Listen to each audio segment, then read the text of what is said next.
हाय नमस्कार. जाते ते माणूस राहतात त्या आठवणी.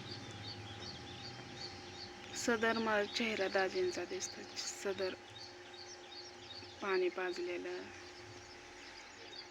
माझ्यासोबत बोललेले. मला जाणं झालं नाही कारण काही अडचण होती मला म्हणून. विचार तर केला तर एवढं टेन्शन येते ना, लय टेन्शन येते.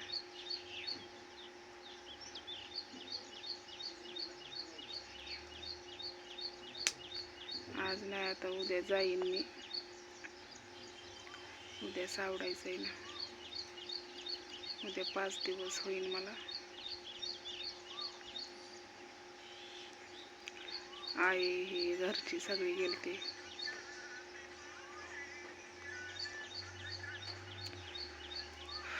पण मला असं झालंय की काय बोलू आणि कशाबद्दल बोलू तेच मला कळलं नाही. कारण डोकं पूर्ण असं विचार करून करून का नाही, शिल्लक नाही डोक्यात जागा की किती विचार करू. आज काय परिस्थिती होती आणि काय झाली. मला भरपूर फोन आले काल. ताई टेन्शन घेऊ नको, होईन बाळाला बरं, बाळ बरं, आधी तिला बरं वाटेल. एका दादाचा फोन आला, ताई आधी तिला बरं वाटेल, हात जोडले देवापाशी, असं तसं. पण तिला पण एवढं भाजलंय की ते सहन करण्याच्या पलीकडलं आहे. तिला पण भाजलंय. तरी पण लेकरू एवढं सोचतंय आईच्या तोंडाकडे बघून.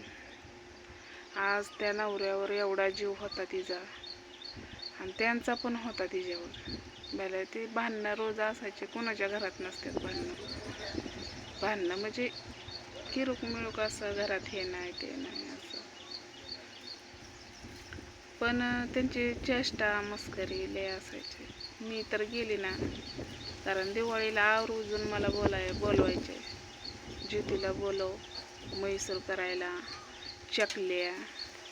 कारण त्यांना माझ्या हातच्या चकल्या म्हैसूर लय आवडायचा.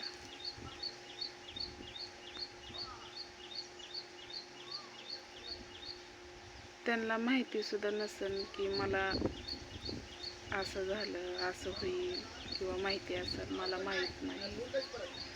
पण असं नव्हतं व्हायला पाहिजे. अजून त्यांचं जिंदगी लय होती, जगण्याची इच्छा लय होती आणि आयुष्य पण त्यांना भरपूर असं होतं. पण काळाने घात केल्यासारखं झालं.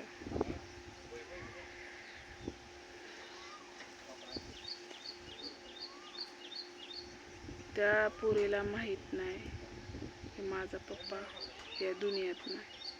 ह्याच जास्त वाईट वाटते. ती चांगली असती तर तिला मनाला वाटलं असतं, हा माझा बाप. पोरगं पण लय रडत होतं. कारण पोरांना आज पप्पा आणि आईवर लय प्रेम होतं दोघांचं पण, पोरीचं बिन पोराचं पण. मी एवढं अशी जायचे का नाही, आता मला एक कामाने सवड होत नव्हती. पहिले मी जायचे का नाही तर 2-2 दिवस 3-3 दिवस राहायचे, तरी पण ते राहाच म्हणायचं, राहा, जाऊ नको. बायकोचं थोडंसं तरी दुखायला लागलं ना, लगेच पळवायचं दवाखान्यात. काम सोडून कामावून यायचं, पण तिला दवाखान्यात न्यायचं. तिला एवढंसाही काटा टोचून देत नव्हतं. आज ती एवढी रडत होती बाळा बाळा करून. काय बाळाला ऐकू येते का? बाळाला काय समजत होतं का? म्हणजे नवऱ्याला बाळा बाळा करत होती. पण काही गावातली माणसं असतात, कुणामुळं झालं तर बायकोमुळं झालं असं म्हणणं चुकीचं आहे. काय हो का तिला तर वाटलं का तिच्या कपाळाचं कुकू पुसावा वाटलं का? कुणालाच वाटत नसतं. तुम्ही असं बोलता का नाही? चुकीचं बोलताय. म्हणजे तिचे नातेवाईक तिच्या सासरचे तिकडले टाका की ग तिला उचलून तर त्याच्यासोबत असं तसं भरपूर असं काय बोलत होते. पण आता त्यांना पण काय बोलू शकत नाही का? एक तोंड नसते, 10 जणाची 10 तोंड असते ते, आहे की नाही? तिला तर बोलून तिला वाटलं का मा नवरा मारावा, मा पुरीला असं व्हावं, कुणालाच वाटत नसतं. कोणच्याच आईला आणि बायकोला वाटत नसते. पण काय म्हणणारे म्हणते ती, त्यांचं नशीब. म्हणजे तरुण माणूस होता ना, अजून त्यांचं मरायचं वय पण नव्हतं.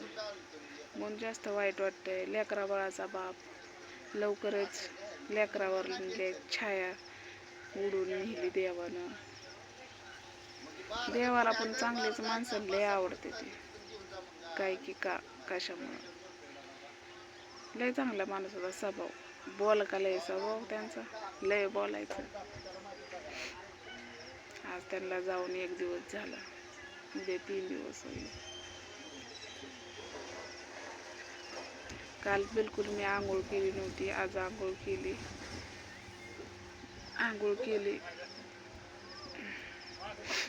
तर चला